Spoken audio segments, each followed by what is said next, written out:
Hi, I'm Eric with First Maryland Disability Trust.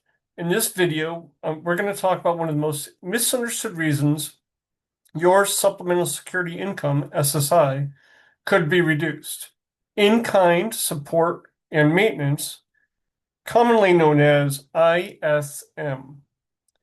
If someone helps you with housing, it can cut your benefit, even if no money changes hands. So let's break it down. Well, what does it mean? It means that if you're getting non-cash help with your basic needs, specifically housing, so if someone is paying your rent, let's say you would live with them rent-free, or is regularly paying things like uh, property insurance or property taxes, maybe your trust is doing that, then Social Security Administration sees that as support, and they're going to reduce your SSI check as if you'd received income, even if you didn't get any money. So what are some examples? Well, what if you live with a parent and you don't pay rent? Or what if a trust is paying your utilities or their housing directly? Social Security considers that help with basic needs, and they're going to apply the in-kind support and maintenance deduction. Now, it's important to note, very, very important to note, this only applies to supplemental security income, SSI. Does not apply to Social Security Disability Insurance, SSDI.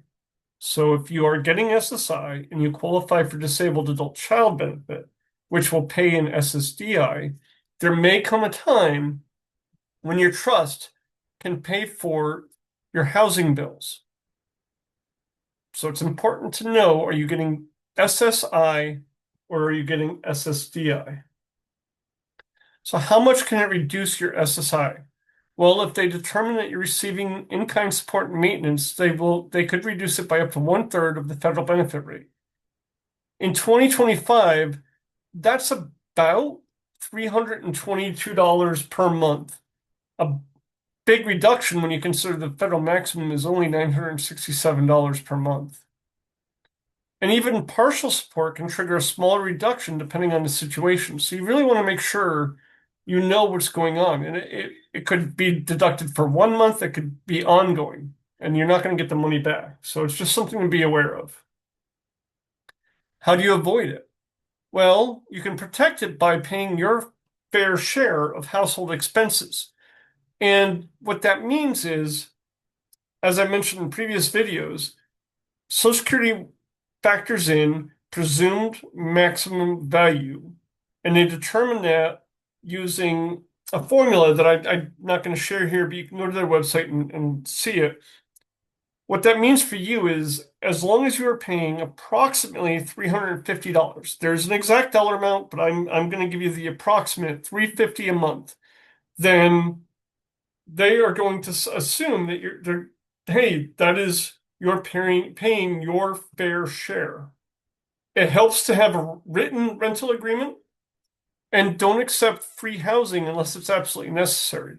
Now, parents, if you're listening to this and you're saying, well, if I start paying my child rent and you're not getting any benefits yet, what happens? You can tell Social Security that you've started charging rent and you're going to get back rent from the back pay that you receive when your child's SSI is approved, because typically it can take 9 months to a year to get SSI approved. So that first check is going to be very large, and you're allowed to take back pay for rent that was not paid while you are awaiting Social Security to approve the claim for SSI. If you have a trust involved, make sure the trustee is following Social Security's rules. This is why it's important to work with a professional trustee.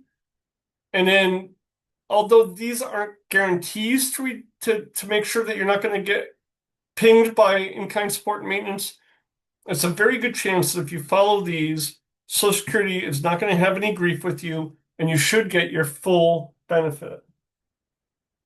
So next video is going to be what is a disabled adult child benefit, how it can help your adult child qualify for more Social Security based on your work record. And it's a powerful tool most families don't know about. You're going to want to subscribe so you don't miss it. And if this has helped you, share it with someone else who's dealing with Social Security. Again, you don't know what somebody else is going through, so I encourage you to share it with anybody you know who has a child with a disability or an individual who is dealing with maybe they've had a recent health event or something similar. And finally, if you need help, please don't hesitate to reach out, info@firstmdtrust.org, our website, www.firstmdtrust.org. And as always, my pitch to subscribe to our channel or contact us in comments. We are here to help.